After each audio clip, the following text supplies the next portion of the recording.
Welcome, welcome. We're back.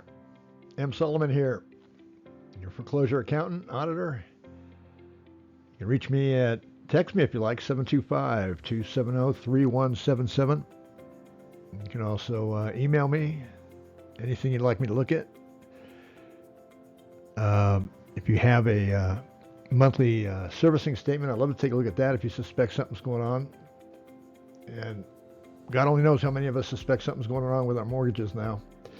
You can email me at secondary trade desk, just like it sounds, gmail.com. And today we're talking about a direct investment using a consumer to issue a bond. You want to know how that works? I'll show you. Coincidence? I don't think so. We've got the evidence, we've got the documentation. Direct investment. Again, I'm M. Solomon, Foreclosure Auditors. Got a great presentation for you. Let's get going.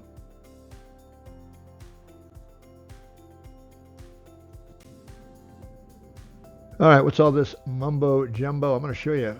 Don't be afraid of the analytics. Analytics are your friend. Got our trusty pointer there. We're going to allege that we have bonds being sold to investors at $1,000 par price. Bonds are typically sold at $1,000 par price. Stock, it can be anything, $100, but bonds are usually $1,000 at par. And we're going to issue 445.26 bonds. You see that? That's not hard to understand. Bonds sold to investors, $1,000 bonds, 445.26 bonds. The capitalized value of those bonds are 445,256.61 at par. Par would be $1,000. Now we're going to visit Kirby Lumber, which is a Supreme Court case, dates back all the way, I believe, to 1931. It's long-standing, and it's yet to be challenged or yet to have been defeated. Not in any recent cases, that's for sure. Kirby Lumber, United States versus Kirby Lumber. And what we're looking at here is, in this case, this actual case, by the way, bonds were purchased. The $1,000 bond was sold for. It was repurchased back by the bond issuer for $248.17. Interesting. That's what Kirby Lumber is all about, buying back your bonds at a discount. So if we have a bond sold for $1,445.26 bonds, that would equal $445,256.61 capitalization. That means value of all the bonds total. And the bonds are being repurchased by the same party who issued them for $248.17. Seems to me they're going to have a profit, right? 445.26 bonds. That would give them cap value of $110,500. So would you pay $500,000 for $445,000 in bonds debt? I would. You're buying it back at a discount. How much of a discount? What does that say? Taxable income. That's what Kirby Lumber is all about. The difference between what you issue the bond at and what you buy the bond back at is taxable. And you know what? You guess what? The amount that they're buying the bond back for has a profit of $334,756 less the closing costs, settlement costs. That gives you $331,500, and you'll never guess how much the note was.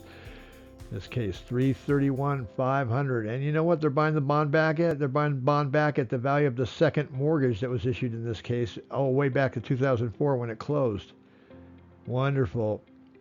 So once again, what we have is bonds 445,256, which is the HUD one closing statement.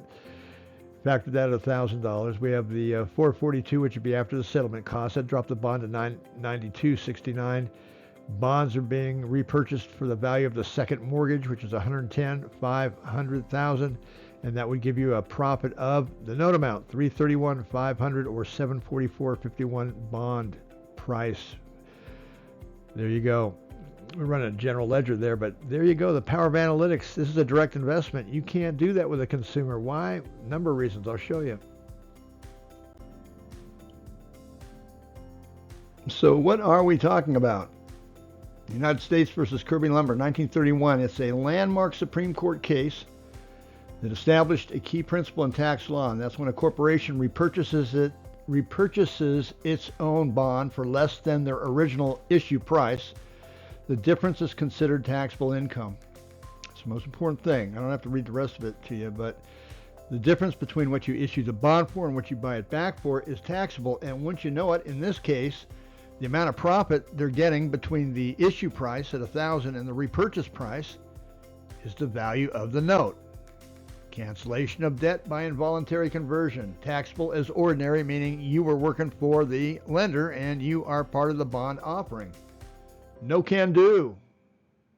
This is a long-standing case. I doubt your local Superior Court judge is going to be able to overturn a Supreme Court case that's over close to 100 years old. I really don't think so. So this is the making of an excellent, excellent case, and you've got all the documentation. Where's the information being brought from? I'll show you.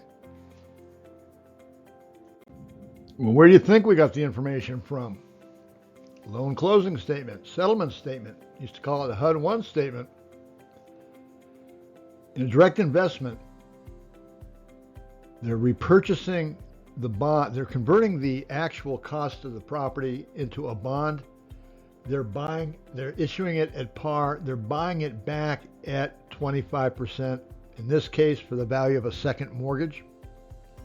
The mortgage itself is the profit, and that's the difference between what the bond was issued at and what the bond's being repurchased at. That falls under a long-standing case, Kirby Lumber, United States versus Kirby Lumber. It says that's taxable as ordinary income, subject to federal withholding. And now I ask you, how many borrowers and how many homeowners have lost a home only to find out they're getting a 1099 at the end of the day? They never used to issue a 1099. Now you're getting a 1099 for what? Cancellation of debt by involuntary conversion. Ouch. Come on, people, you got to get smart. So let's wrap it up. Who's our audience? Well, it's someone who's in default. It can be someone who's in foreclosure.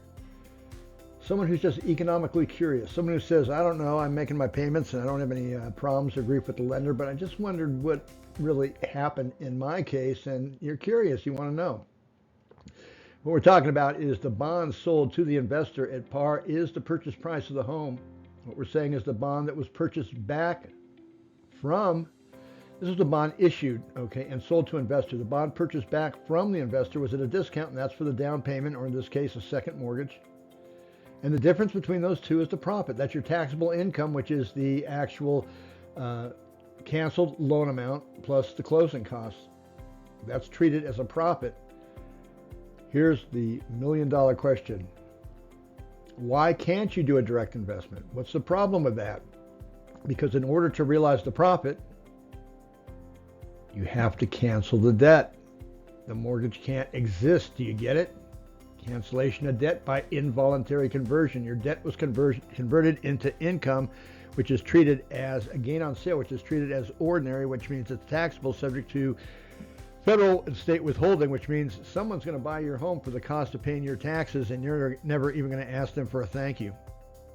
That's really what it means. Let's keep going. So what we're telling people is you've got to be prepared to navigate the tax consequences of COD income. It's serious stuff, folks. If you want to believe it, believe it. If you don't, I'm telling you, if you're in trouble and you're behind on payments, if you lose that property, you're facing some serious consequences as far as taxation and what in fact you really lost your property to. So part of what we do is we help prepare you for foreclosure, hopefully to avoid foreclosure. And it includes everything from navigating tax consequences of cancellation of debt to understanding how COD income is taxable as ordinary and what that means under 26 U.S. Code 61. What a qualified principal residence is, what a qualified principal real property is, what's considered business indebtedness, which in this case is a bond issuing, which makes you part of the business. A lot to consider. So if you have a chance, give us a call. I'd like to talk to you. Or if you got a statement you can send us, be more than happy to review that for you. Okay? Once again, it's been a wonderful experience, a wonderful chance to get together with you. We're foreclosure auditors. Another presentation. I'm M. Solomon, your accountant, foreclosure accountant, auditor. Text me if you have any questions or call me, 725-270-3177. Email me at secondarytradedesk@gmail.com, secondarytradedesk@gmail.com. If you have a servicing statement, if you have a monthly statement, send it over. Let me take a look at it. That's usually our first indication something's wrong. Thank you so much. Take care.